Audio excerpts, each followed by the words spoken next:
उन्हीं को प्रसन्न करने के लिए ही तो ये व्यवस्था है कि भगवान हम पे खुश हो जाए, हमारे ऊपर मेहरबान हो जाए और कृपा कर दे,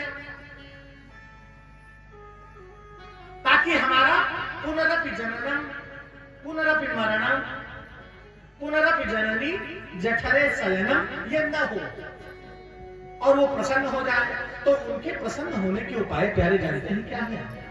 दो उपाय, एक है भक्ति, एक है प्रपत्ति। क्या है? भक्ति और प्रपत्ति। ये मैं थोड़ा आपको गूढ़ तत्व देकर फिर कथा में प्रवेश कर जाऊंगा। भक्ति और प्रपत्ति। तो भक्ति कौन कौन सी है? कल मैंने भक्ति पर चर्चा की, 9 प्रकार की भक्ति पता है, तो प्रहलाद जी ने बताई।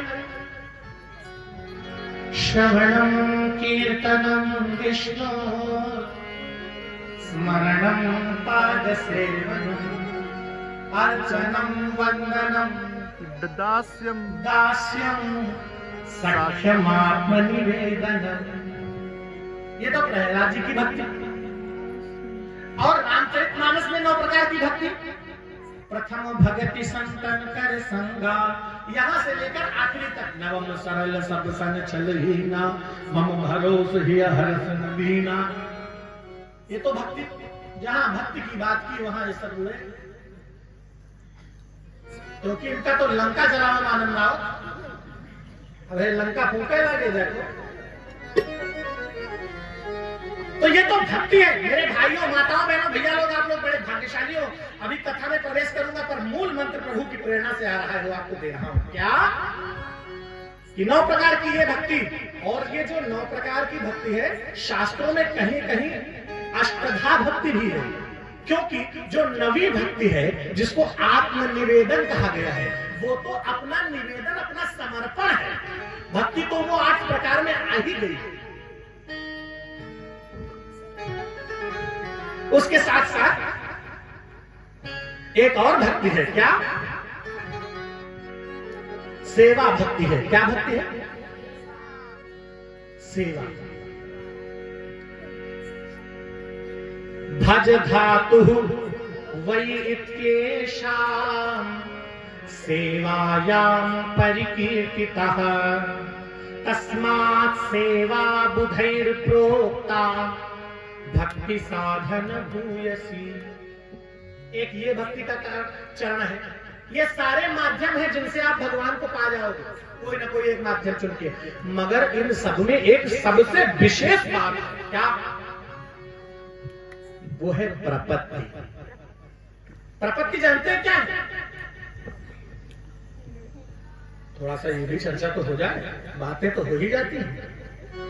भक्ति है कि भक्ति में तो आदमी को समझ रहती है, भक्ति में फिर भी थोड़ी सी समझ रहती है। क्या? कि भक्ति में ज्ञान और वैराग्य दोनों उनके बेटे हैं, इसलिए वो थोड़ा थोड़ा समझ देते रहते हैं। परंतु प्रपत्ति में समझ नहीं होती। प्रपत्ति में प्रपन्नम पाहि मामीशम भीतम मृत्योर्विहारः।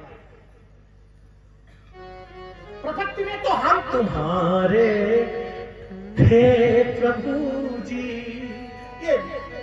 ये प्रपत्ति है कि कुछ भी कर रहा हो, उसको कोई ज्ञान ना हो, कोई मंत्र ना आता हो। उदाहरण आप बताओ, गणिका ने कौन सा वेद पढ़ा? और शबरी क्या रूप की रानी थी। गणिका ने कौन सा वेद पढ़ा? शबरी क्या रूप की रानी थी। बनभक्त विभीषण शरण गया, बनभक्त विभीषण शरण गया, तो सरकार उसी का हो जाए।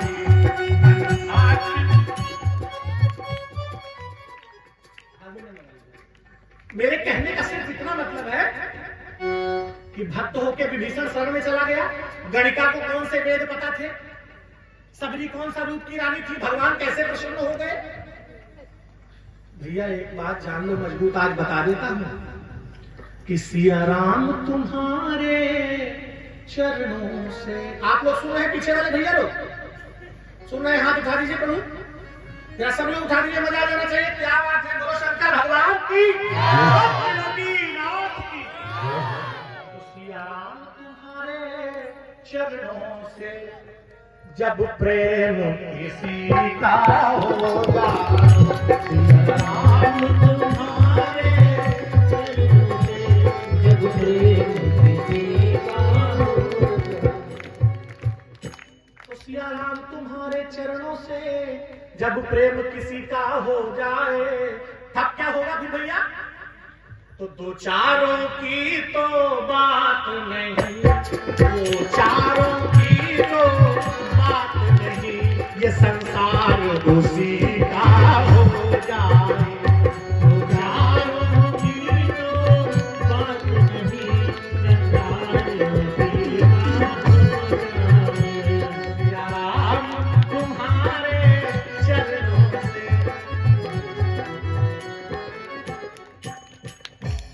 तो ये प्रपत्ति, प्रपत्ति माने क्या? प्रभु हम जानते कुछ नहीं है, हमको आता कुछ नहीं है, क्योंकि जितने जानते थे उनकी क्या गति हुई वो भी मैंने देखा। जो जानते थे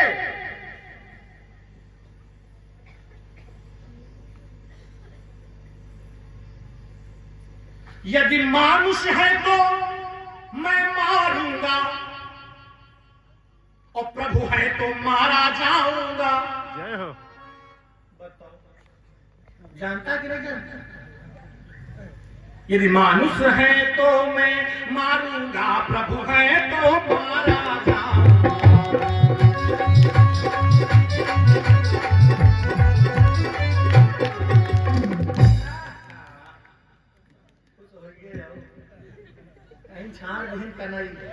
बोलो शंकर भगवान की। केवल भक्ति प्रपत्ति में समझा रहा हूं उदाहरण, अभी वही चलूंगा श्राप वरदान में। तो जानता तो लंकेश सब कुछ था। विद्यावान होना और विद्वान होना दोनों में फर्क है। विद्वान तो कोई भी हो सकता है, पर विद्यावान वही हो सकता है जिस पर भगवान की कृपा और संघर्षों के द्वारा जिसने ज्ञान अर्जित किया, तपस्या के साथ, वो विद्यावान होगा। और जो विद्यावान होगा वो विनम्र होगा और भक्त होगा, और जो विद्वान होगा वो केवल बस। भगवान ने कहा है मुझको, भगवान को कैसे पाओगे? दो ही साधन है, या तो भक्ति या प्रपत्ति। तो भक्ति में तो कुछ ना कुछ कहीं ना कहीं रहता, पर प्रपत्ति में जानते हो क्या रहता है? श्रुति कहती है, वेद कहता है, शास्त्री वेद कहता है कि भक्ति प्रपत्तिभ्याम प्रसन्नः स एवोपायः, अर्थात आपके द्वारा की गई पूजा पाठ आराधना से और निर्मल हृदय से आप जो भी प्रभु से एक बार सच्चे हृदय से, देखो जरूरी नहीं बना ढोंग करो आडंबर करो, हृदय से हाथ जोड़ के कह देते प्रभु आता नहीं है कुछ, कोई मंत्र नहीं जानता हूँ, पर तुम्हें प्रेम बहुत करता हूँ, रह भी तुम्हारे बिना नहीं पाऊंगा। ये बात जब आप हृदय से कह देते हैं तो आपकी बड़े से बड़ी समस्या में भगवान उपाय बनकर प्रकट हो जाते हैं। उपाय कहीं से लाना पड़ता नहीं है। कहीं उपाय कर लेंगे, अरे उपाय तुम क्या कर लोगे? उपाय करना नहीं पड़ता जी। सच्ची श्रद्धा और विश्वास हो तो भगवान प्रकट होते हैं, और वो भी कैसे? भक्ति प्रपत्तिभ्याम प्रसन्ना स एव उपायः, भक्ति और प्रपत्ति से प्रसन्न होकर स्वयं उपाय के रूप में परिणत होकर प्रकट हो जाते हैं। यही तो भगवान की करना है। बोलो नारायण भगवान की। अब आप लोग आइए, दो बार भगवान जी का नाम लीजिए, बात समझ में आ गई। और भक्ति और प्रपत्ति से जोड़ने के लिए ही ये कथा मैं आपको सुना रहा हूं। दो बार भगवान का नाम लो कि श्री राम जय राम, जय जय राम, जय जय राम, श्री राम जय राम।